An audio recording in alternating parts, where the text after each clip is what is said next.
जय भोलेनाथ। श्रावण मास महात्मा 23वां अध्याय। कृष्ण जन्माष्टमी व्रत का वर्णन। ईश्वर बोले, हे सनत कुमार, श्रावण मास में कृष्ण पक्ष की अष्टमी को वृक्ष के चंद्रमा में अर्धरात्रि में इस प्रकार के शुभ योग में देवकी ने वसुदेव से श्री कृष्ण को जन्म दिया। सूर्य के सिंह राशि में प्रवेश करने पर इस श्रेष्ठ महोत्सव को करना चाहिए। सप्तमी के दिन अल्प आहार करें। इस दिन दंत धावन करके उपवास के नियम का पालन करें और जितेंद्रिय होकर रात में शयन करें।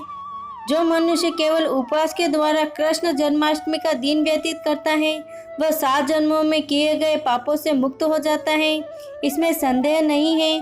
पापों से मुक्त होकर गुणों के साथ जो वास होता है उसी को सभी भोगों से रहित उपवास जानना चाहिए। अष्टमी के दिन नदी आदि के निर्मल जल में तिलों से स्नान करके किसी उत्तम स्थान में देवकी का सुंदर सूती का ग्रह बनाना चाहिए, जो अनेक वर्ण के वस्त्रों, कलशों, फलों, पुष्पों तथा दीपों से सुशोभित हो और चंदन तथा अगरू से सुवासित हो। उसमें हरिवंश पुराण के अनुसार गोकुल लीला की रचना करें और उसे बाजों की ध्वनियों तथा नृत्य, गीत आदि मंगलों से सदा युक्त रखें। उस ग्रह के मध्य में पष्टी देवी की प्रतिमा सहित सुवर्ण, चांदी, ताम्र, पीतल, मिट्टी, काष्ठ अथवा मणि के अनेक रंगों से लिखी हुई श्री कृष्ण की प्रतिमा स्थापित करें। वहां 8 शल्य वाले पर्यक यानी पलंग के ऊपर सभी शुभ लक्षणों से संपन्न प्रसूतावस्था वाली देवी की मूर्ति रखकर उन सबको एक मंच पर स्थापित करें और उस पर्यक में स्थान पान करते हुए सुप्त बाल रूप श्री कृष्ण को स्थापित करें। उस सूतिका ग्रह में एक स्थान पर कन्या को जन्म दी हुई यशोदा को भी कृष्ण के समीप लिखे। साथ ही साथ हाथ जोड़े हुए देवताओं, यक्षों, विद्याधरों तथा अन्य देव योनियों को भी लिखे और वहीं पर खड्ग तथा ढाल धारण करके खड़े हुए वासुदेव को भी लिखे। इस प्रकार कश्यप के रूप में अवतीर्ण वसुदेव जी, अदिति स्वरूपा देवकी, शेषनाग के अवतार बलराम, अदिति के ही अंश में प्रादुर्भूत यशोदा, दक्ष प्रजापति के अवतार नंद, ब्रह्मा के अवतार गर्गाचार्य, सभी अप्सराओं के रूप में प्रकट गोपी वृंद, देवताओं के रूप में जन्म लेने वाले गोपगण, कालनेमी स्वरूप कंस, उस कंस के द्वारा व्रज में भेजे गए वृषासुर, कुवलयापीड़, केशी आदि असुर, हाथों में शास्त्र लिए हुए दानव अथवा यमुना दाह में स्थित कालिय नाग, इन सबको वहाँ चित्रित करना चाहिए।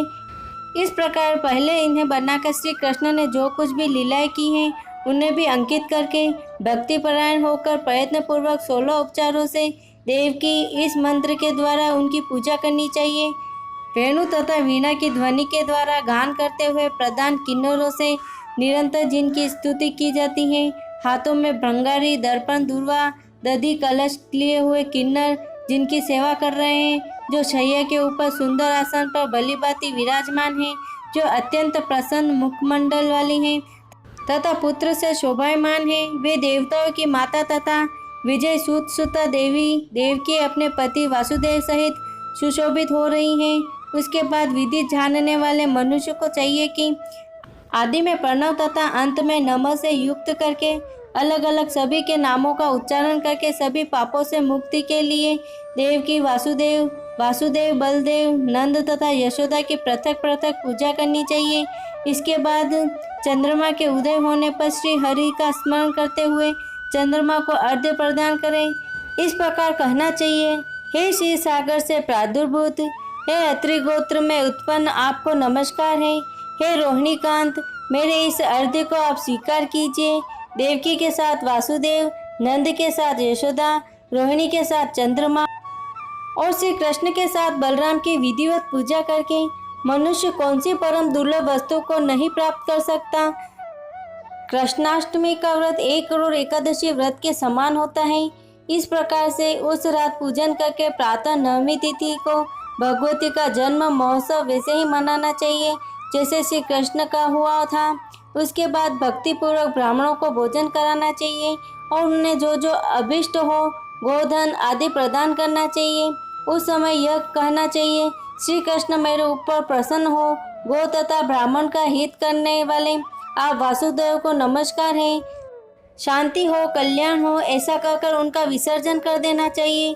इसके बाद मौन होकर बंधु बांधवों के साथ भोजन करना चाहिए। इस प्रकार जो प्रत्येक वर्ष विधान पूर्वक कृष्ण तथा भगवती का जन्म महोत्सव मनाता है वह यशोक्त फल प्राप्त करता है। उसे पुत्र संतान आरोग्य तथा अतुल्य सौभाग्य प्राप्त होता है। वह इस लोक में धार्मिक बुद्धि वाला होकर मृत्यु के बाद वैकुंठ लोक को जाता है। हे सनत कुमार, अब मैं इसके उद्यापन का वर्णन करूंगा। इसे किसी पुण्य दिन में विधि पूर्वक करें। एक दिन पूर्व एक बार भोजन करें और रात में हृदय में विष्णु का स्मरण करते हुए शयन करें।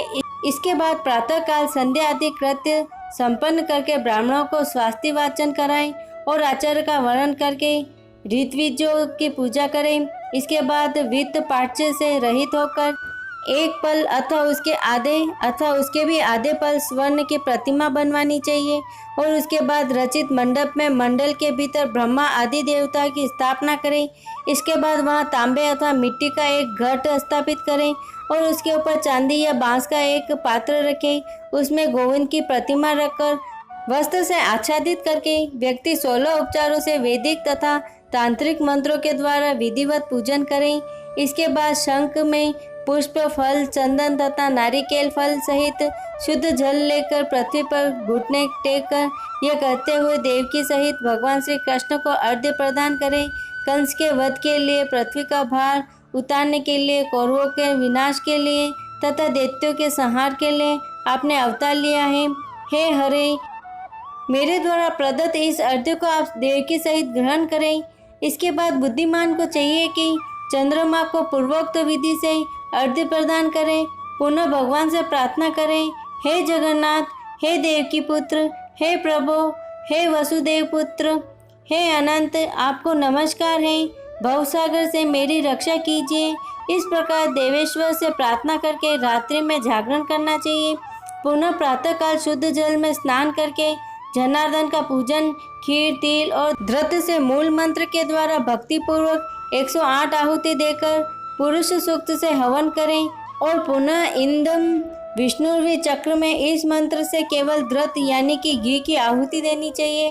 पुनः पूर्णाहुति देकर तथा होम शेष संपन्न करने के अनंतर आभूषण तथा वस्त्र आदि से आचार्य की पूजा करनी चाहिए।